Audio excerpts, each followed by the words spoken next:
Somewhere there is a room, beige walls, wet carpet, no doors, no windows. The lights hum at a frequency that has never once been measured because no one who hears it stays long enough to measure it. This is the Backrooms. Now imagine the single most overqualified man in fiction gets no clipped into it. Not a soldier, not a psychic, a 20 something who solves mass murders by eating cake and sitting strangely. Hell, today we find out if deductive reasoning works on a place that has no rules to deduce. Let's set the scene properly. Lawliet, the world's greatest detective according to the world's greatest detective. His entire method is simple on paper. Observe everything, assume nothing, assign probabilities, update them, never stop until the number hits 100. It has worked on serial killers. It has worked on a killer who could murder you with a name and a face. It has never been tested on a hallway that regenerates itself when you're not looking at it. So the real question isn't, can L survive the backrooms? Almost anyone can survive the backrooms for a while. The question is whether a mind built entirely on cause and effect can function somewhere that has neither. Round 1. The yellow room, level 0. Endless beige, endless carpet, endless hum. A normal person's first move is panic. L's first move would be a question. Not where am I?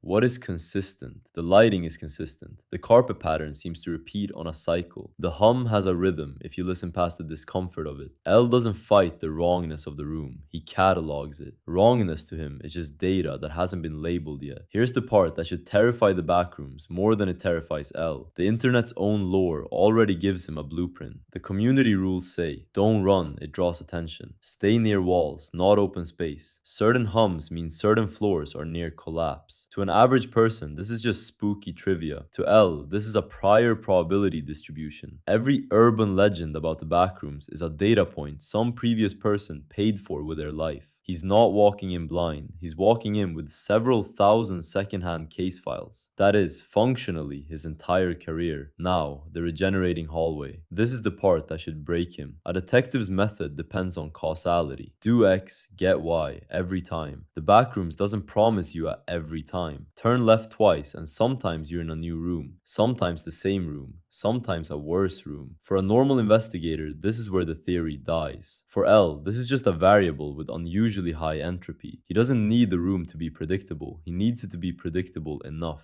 Even a coin that lands heads 51% of the time is worth tracking if you're patient and you track long enough. L has never once in his life been in a hurry. Turns out to correlate with when the layout resets. Not perfectly, but enough to move on purpose instead of at random. Which brings us to the part where things stop being funny. The entities. The tall, wrong proportion things that hunt by sound. This is where deduction usually stops mattering because you can't outlogic something that's actively trying to eat you. But watch what L actually does with fear. He doesn't outrun it. He's not built for that. He treats the entity the same way he treated Kira, as a suspect with a behavior pattern. Does it hunt by sound, then move on soft ground near ambient noise sources, never alone in total silence? Does it patrol on a rough interval, then time your movement to the gaps the same way he'd time a stakeout around a target's routine? He is, in essence, profiling a monster, which is either the most badass thing you've heard all week or deeply insulting to every horror protagonist who just screamed and ran in a straight line. Probably both. So if he can map the rooms and profile the entities, what actually stops him? Here's the wall he hits, and it is a real one. The Backrooms has one property that breaks L's method completely: sample size. Deduction needs repetition, patterns, a usually. L can build a working theory of a level. He cannot build a working theory of levels 2 through 900 plus, because the moment he's gathered enough data to trust a pattern, the pattern's already behind him and a new, impossible rule set is ahead. His whole method assumes the universe is at least consistent with itself.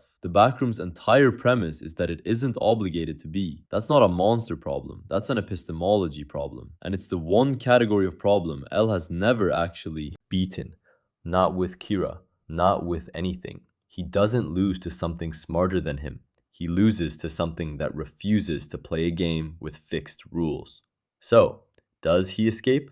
Statistically, if the fan lore holds and he applies his own method with zero panic and total patience, he has better odds than almost anyone who's ever no-clipped in. Not because he's fearless, because fear, to him, was never the variable that mattered. Here's the line to take with you. L doesn't beat the Backrooms by being braver than it. He beats it, if he beats it at all, by refusing to be surprised by it.